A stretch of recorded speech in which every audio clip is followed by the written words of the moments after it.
9월 29일 오늘 만난 성경 말씀은 역대하 12장 1절에서 2절, 12절 말씀입니다. 르호보암은 왕위가 튼튼해지고 세력이 커지자 주님의 율법을 저버렸다. 온 이스라엘도 그를 본받게 되었다. 그들이 주님께 범죄한 결과로 르호보암 왕이 즉위한 지 5년째 되던 해에 이집트의 시삭 왕이 예루살렘을 치러 올라왔다. 르호보암이 잘못을 뉘우쳤기 때문에 주님께서는 그에게서 진노를 거두시고 그를 완전히 멸하지는 않으셨다. 그래서 유다 나라는 형편이 좋아졌다. 아멘. 오늘 만나러 만나주시는 하나님을 기대합니다. 살아가다 보면 일이 잘 풀리는 순간들이 있습니다. 건강도 회복되고 사람들과의 관계도 원만하고 물질도 부족하지 않은 시기, 자녀들도 잘 자라주고 하는 일도 잘 되고 가정도 평안한 그럴 때 말입니다. 그럴 때 우리는 이렇게 생각하기 쉽습니다. 하나님이 나와 함께 하시나 보다. 내가 하나님 앞에 바르게 살고 있구나. 하지만 성경은 한 가지 중요하고도 무서운 경고를 줍니다. 잘 될 때 교만하지 말라. 오히려 잘 될 때야말로 더 조심해야 할 때라고 말씀하십니다.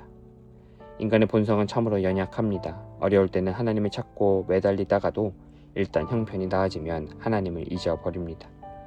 가난할 때는 눈물로 기도하다가도 부유해지면 기도를 놓습니다. 병들었을 때는 간절히 회개하다가도 건강해지면 옛 생활로 돌아갑니다. 그것이 바로 오늘 본문 르호보암 왕의 모습이고 동시에 우리 자신의 모습입니다. 성경은 왕을 평가할 때 그가 얼마나 강한지 부유한지 백성들에게 인기 있는지가 아니라 하나님의 율법을 따랐는가로 평가합니다.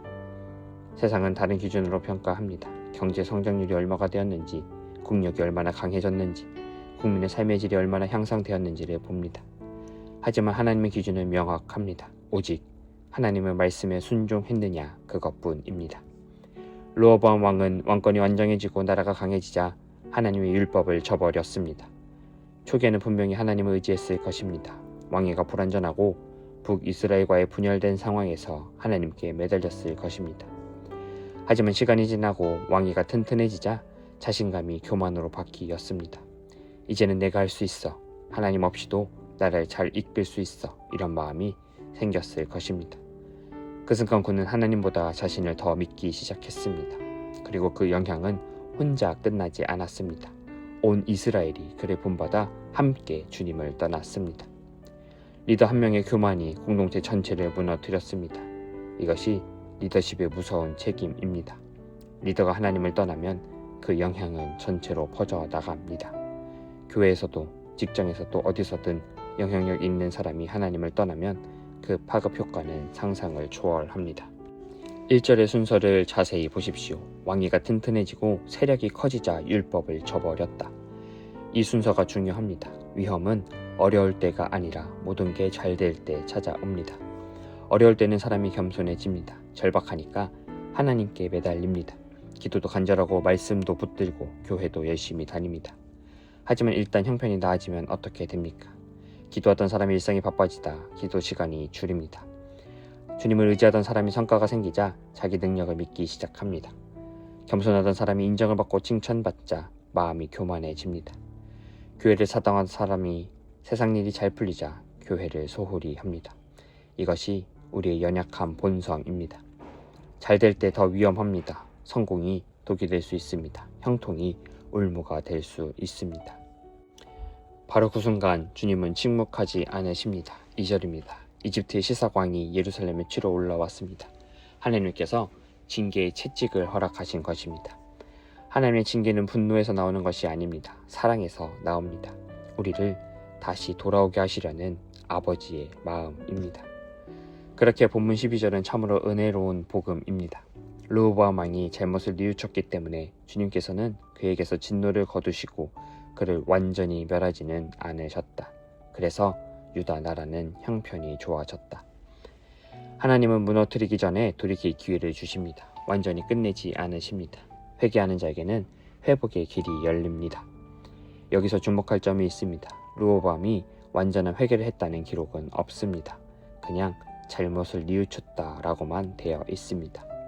완벽한 회개가 아니었을지도 모릅니다. 하지만 하나님은 그 불완전한 회개마저도 받아주셨습니다. 이것이 하나님의 은혜입니다. 우리의 회개가 완벽하지 않아도 진실한 마음으로 돌이키기만 하면 하나님은 받아주십니다. 르호보암이 완전한 왕은 아니었습니다. 그 후에도 여러 문제가 있었을 것입니다. 하지만 그가 돌이켰을 때 하나님은 다시 형편을 회복시켜 주셨습니다.